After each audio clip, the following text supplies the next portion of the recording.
And, you know, his rhetoric is, of course, terrifying. Extreme. His rhetoric is terrifying. It's terrifying, but I think it's also indicative of what he's willing to do over the course of the next 12 months to make sure that Republicans retain the House. When Abby Phillip kicked off her table for 5 segment on CNN, the energy felt different right from the start, not just because the conversation was already heating up, but because Sam Seder had returned to the panel, bringing that sharp, steady presence he's known for, and as the discussion turned toward Donald Trump's latest threats aimed at Democrats, you could see Sam calmly dismantling the usual MAGA talking points while Abby guided the conversation with her usual precision, and watching.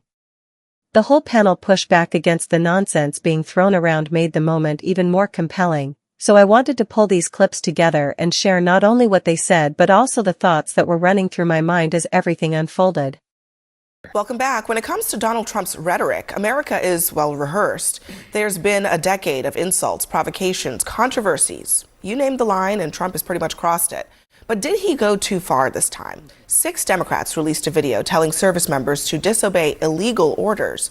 The president called them traitors. He said that they could be executed for seditious behavior. He even promoted another message that called for their hangings. One columnist says it's all a distraction from the bad news that he's been facing this week, from Epstein to the economy. Now, while that could most certainly be true, can it be ignored? Should it be ignored? Especially when those lawmakers say that his rhetoric is putting their lives actually in danger. After all, Trump and Republicans get angry when Democrats, liken his behavior to a fascist or a dictator. But calling for the execution of political opponents fits the definition. And it's certainly more extreme than calling someone a descriptor. I mean, do you think that, I hear this sort of like, don't fall for the okie doke, he's just trying to distract you thing from Democrats a lot. Do you think this falls into that category, or is it something else? Well, I mean, I think, frankly, you've got 2 sides that are preparing for perhaps what's going to happen over the course of the next year. Donald Trump's approval ratings are dismal. The Republican Party is on their back heels. They got destroyed, wiped out in a way that I haven't seen in 20 years in those elections 2 weeks ago. And so I think there's genuine concern amongst a lot of people in the country that Donald Trump is going to send in troops. He's already got these 500-person rapid response forces that are beginning to train and are going to be able to be deployed by spring. I think there's a lot of people who are concerned about what's going to happen over the course of the next 12 months in the run-up to the midterm elections. And I think the Democrats were trying to get out in front of that, and I think Donald Trump is trying to prevent them from getting out in front of it. And, you know, his rhetoric is, of course, terrifying. Extreme. His rhetoric is terrifying. It's terrifying, but I think it's also indicative of what he's willing to do over the course of the next 12 months to make sure that Republicans retain the House. No, but what do you mean? Do you mean in terms of actually following through on the threats, or what? Well, I think there is a concern that Donald Trump is going to try and prevent the midterm elections from happening. Okay, you're talking about these are the illegal orders. Oh, okay, that he's trying to. Oh, okay. Sorry. But let's just talk about just what's happening right now and how we just think that he's planning ahead.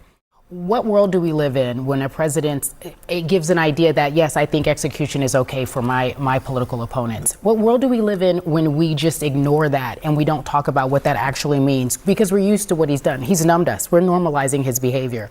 I think that's really dangerous. And I think all of it, yes, it is a distraction. Yes, it is something for us to pay attention to. But how dangerous is it as we come off of an assassination of Charlie Kirk? How dangerous is it to hear him say this? Brought that up. As if someone the violence in this country is one-sided, and everyone knows it, right? What Trump is talking about is sedition, which is a law and order process. It goes, by the way, you know, George Washington had generals who did insurrections put to death as well, right? So, like, that's our first president that we ever had. Trump is... Wait, hold on. Let me just be clear. Are you suggesting that Trump is right that these Democrats what I'm saying is sedition? that you guys are making the same mistake that you always do about Trump, which is that you're taking him literally instead of seriously. What he is obviously pointing out... He's the president of the United States. I think it is warranted to take him quite literally. But you fall for this game every time. I'm sorry. He is not not candidate Trump anymore. It's President Trump. What's the But game? what those He gets Democrats to be are doing taken is seriously. absolutely treasonous. It's disloyal. They are causing division within the military. Who's issuing unlawful How is that orders? treasonous? How is his actions not the same type of normalizing of violent rhetoric that led to the assassinations that we've seen? That's come from DNR. I mean, we've seen. Which are?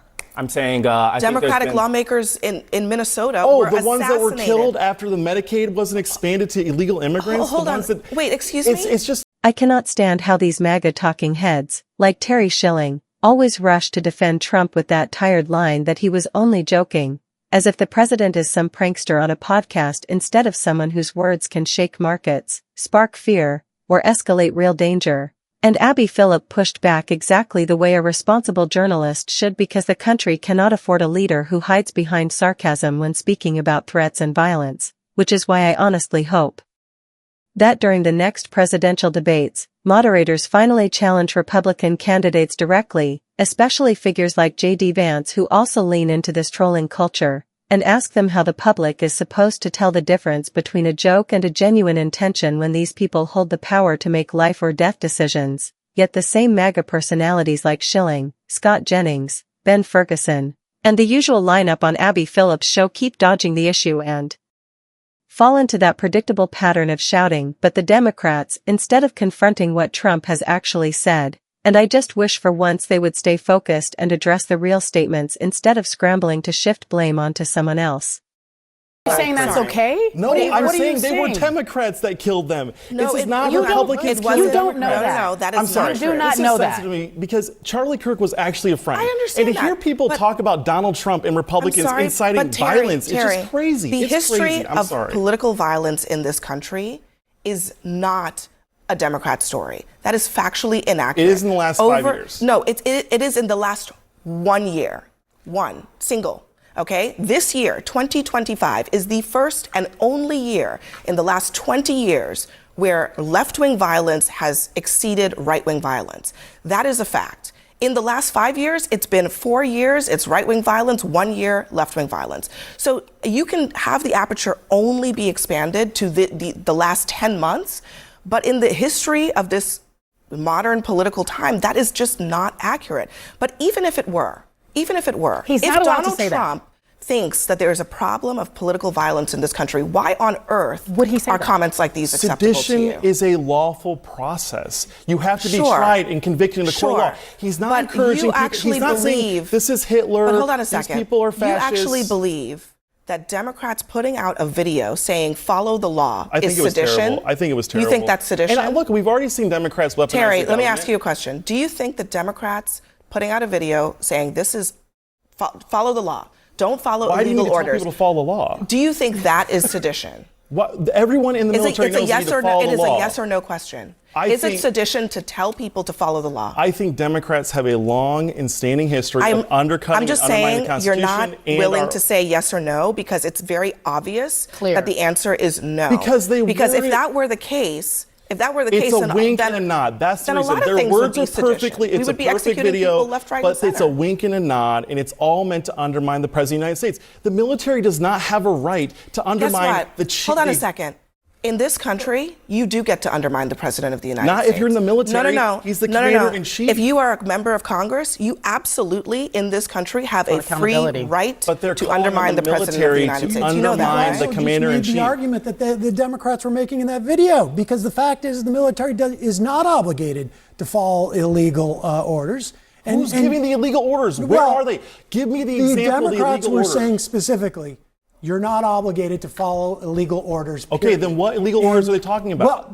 Well, they're just in the future. just in case. In the future, yeah. Because you're just in the case. because they're right all now crazy. we have a No judge one's gonna that stop said the crazy. midterms. Trump's, No one's going to stop the Trump, midterms. Trump's sending in. Who just came up with the conspiracy theory that Republicans are going to stop the midterms? Trump's That's sending in- crazy. That's a conspiracy theory. All right, Calling we have it to leave it law. there. What made this exchange even more interesting was Terry Schilling trying to corner Sam Seder by demanding proof that the military might be ordered to do something illegal, even though recent reporting from PBS already highlighted a rise in service members quietly reaching out to nonprofit legal groups because they're worried about being punished later for carrying out questionable commands. And some of these concerns involve things like being sent into cities for political showmanship or engaging in actions abroad that clearly push legal boundaries. So these soldiers are asking whether following certain orders could land them in trouble once Trump is out of office, which is why figures like Illinois Governor Pritzker have warned that anyone in uniform who breaks the law will still face consequences, since the Supreme Court may have extended immunity to Trump,